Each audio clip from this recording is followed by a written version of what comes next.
సాధారణంగా భార్యాభర్తలు విడిపోయేటప్పుడు చిన్నపిల్లల సంరక్షణ బాధ్యతలను న్యాయస్థానాలు సహజంగానే తల్లికి అప్పగిస్తుంటాయి. కానీ పూణే కోర్టు ఈ విషయంలో ఒక సంచలన తీర్పును ఇచ్చింది. కేవలం తల్లి అనే హోదా ఉన్నంత మాత్రాన పిల్లల భవిష్యత్తు సురక్షితంగా ఉంటుందని చెప్పలేమని కోర్టు స్పష్టం చేసింది. వైవాహిక బాధ్యతలను విస్మరించి ఇంట్లో ఎప్పుడూ గొడవలు పడే మహిళకు పిల్లాడి కస్టడీని ఇచ్చేందుకు న్యాయస్థానం నిరాకరించింది. నిరంతరం గొడవలు జరిగే వాతావరణం చిన్నపిల్లల మానసిక ఎదుగుదలను దెబ్బతీస్తుందని కోర్టు అభిప్రాయపడింది. ఒక చిన్నారి కస్టడీ కేసును విచారించిన పూణే న్యాయస్థానం భార్య ప్రవర్తనను తీవ్రంగా తప్పుపట్టింది. ఆ బాలుడి పూర్తి సంరక్షణ బాధ్యతలను తండ్రికి అప్పగిస్తూ కీలక ఆదేశాలు జారీ చేసింది.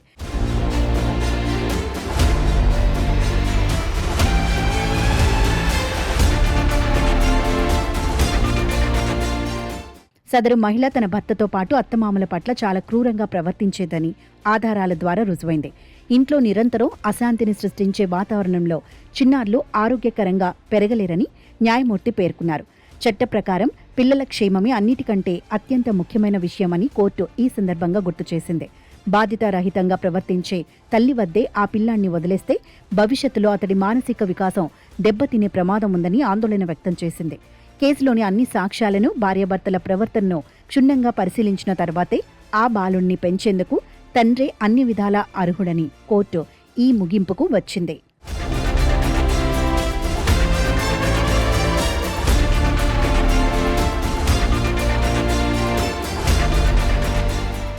ఈ తీర్పులో పూణే న్యాయస్థానం చేసిన కొన్ని వ్యాఖ్యలు ఇప్పుడు దేశవ్యాప్తంగా చర్చనీయాంశంగా మారాయి.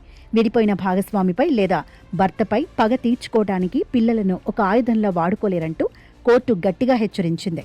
పిల్లలను తండ్రికి దూరం చేసి మానసికంగా వేధించాలనుకోవడం సరికాదని పేర్కొంది.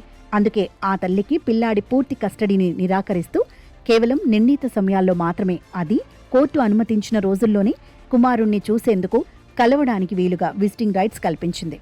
పిల్లల హక్కులు, వారి భద్రతను కేంద్రంగా చేసుకుని సాగిన ఈ తీర్పు ఫ్యామిలీ కోర్టుల పరిధిలో అత్యంత ప్రాధాన్యతను సంతరించుకుంది. ఈ సంచలన తీర్పు ద్వారా న్యాయస్థానం సమాజానికి ఒక స్పష్టమైన సందేశాన్ని ఇచ్చింది.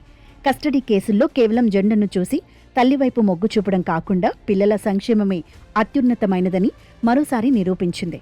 తండ్రి దగ్గర ఉంటేనే పిల్లాడికి మంచి విద్య, సంస్కారం, ప్రశాంతమైన వాతావరణం దొరుకుతాయని నమ్మినప్పుడు చట్టం తండ్రికే మద్దతుగా నిలుస్తుందని స్పష్టం చేసింది. బాధ్యతలను మర్చిపోయి ప్రవర్తించేవారు ఎవరైనా సరే చట్టం ముందు సమానమేనని ఈ తీర్పు నిరూపించింది. ఈ తీర్పు భవిష్యత్తులో రాబోయే అనేక పిల్లల కస్టడీ కేసులకు ఒక బెంచ్ మార్క్గా నిలుస్తుందని న్యాయ నిపుణులు అభిప్రాయపడుతున్నారు.